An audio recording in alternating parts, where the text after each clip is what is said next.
Now here's the reference that I'm going by. Wherever things don't match on the photo etch, I'll just go with something similar.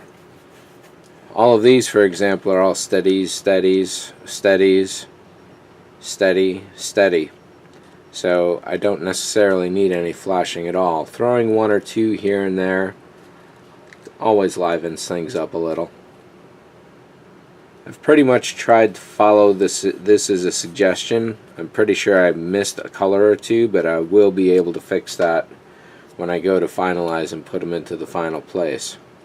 Then there is no bottom row on the reference there, and that would just be yellow and white anyway, alternately blinking.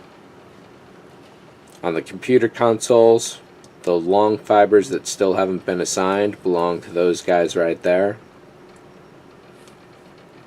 Warm, red, and yellow are the common colors. I've got red and yellow, but I don't have a blinking warm, so I should probably make one of those, because it looks like it'd be useful elsewhere as well. So this is the basic premise, and where I can I'll match it.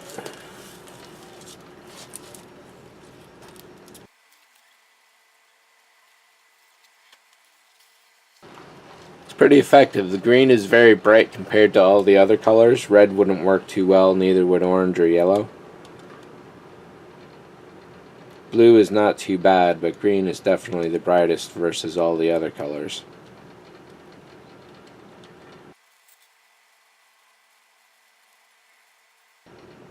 Actually, as a top row, this would be steady red, and I think there's going to be a lot of them. So the downside is that I could really use a lot more light to work.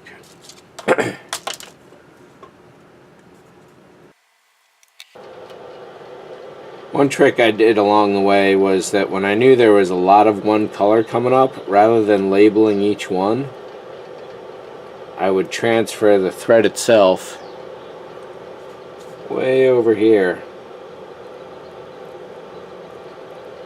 And in this case it'll actually stick through to the end, so it should be relatively safe from jostling.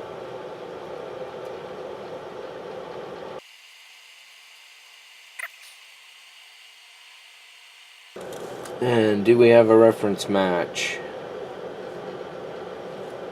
Yellow steady.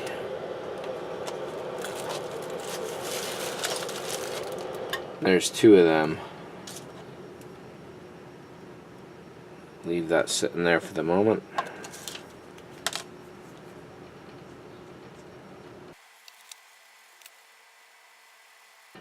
When I get the other one, I'll lock that in.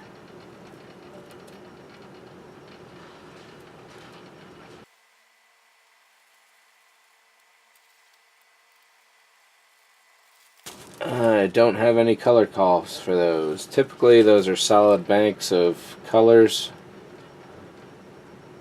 Let's call this the bottom row, which will make red.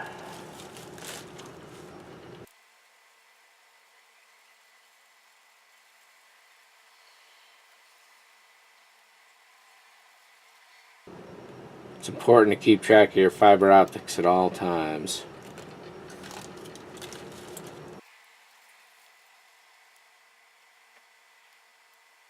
I'm going to go with a slow flasher for that one. That just gets an F for a generic color. I can choose it as I go. However, I do want to call it slow flash.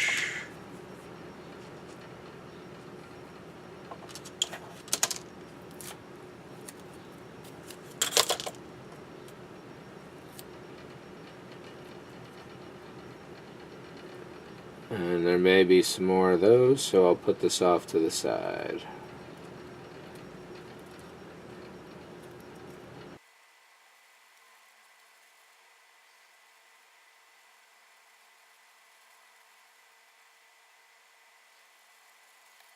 That's a top row, going red.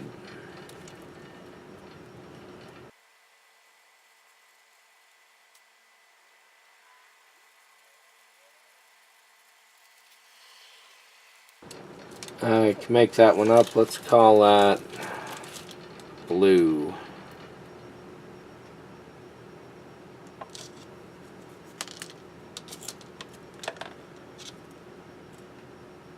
I'm going to do a second one of those as well.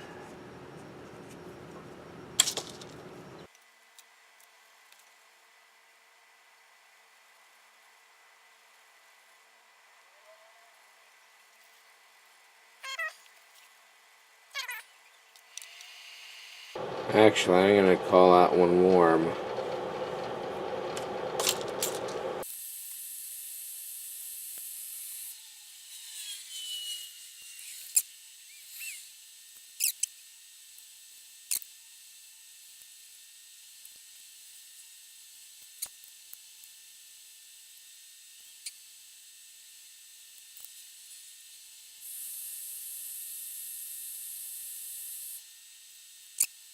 You can see how much of a mess this gets and how quickly. I have to be very careful about prying it apart.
It only took half an hour. How many were there? Who am I? What's going on? What?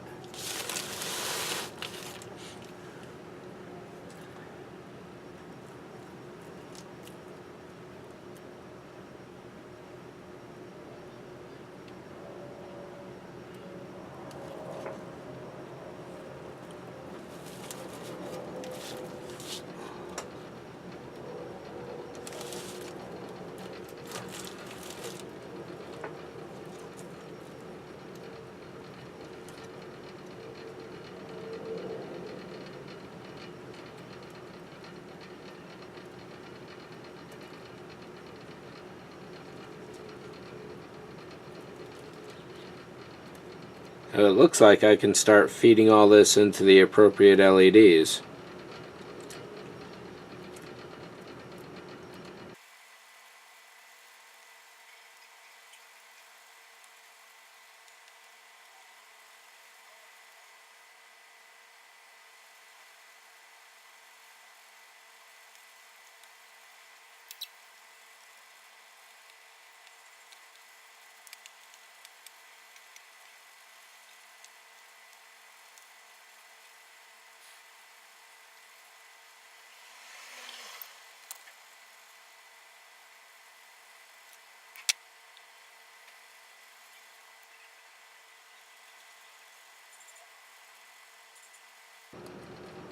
Well, I happen to know for a fact I'm going to need another red LED because the one down there is full.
9 for the flashers.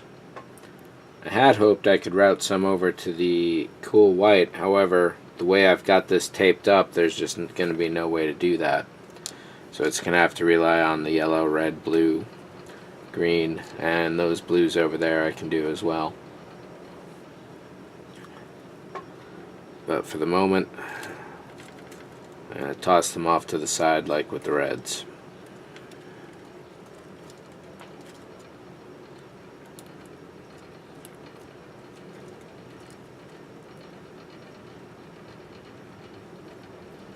And these here are a bunch of other reds that are going to have to be untangled.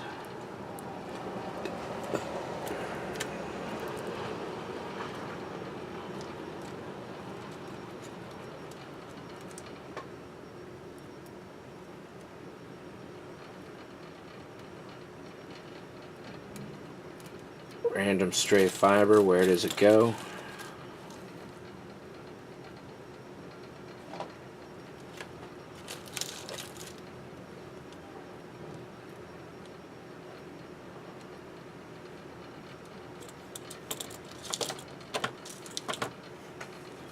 I think I made the top row blue.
And here it is, that huge tangle of fiber optics that used to be everywhere, looped around and down here. This is a new red LED that I just installed. It's really bright, so I'm going to have to put a different resistor in there. I'll flip this over in a second. Oh, and I got to rewire this guy apparently. Interesting. Looks like it should be live. But she's not. Could be dead.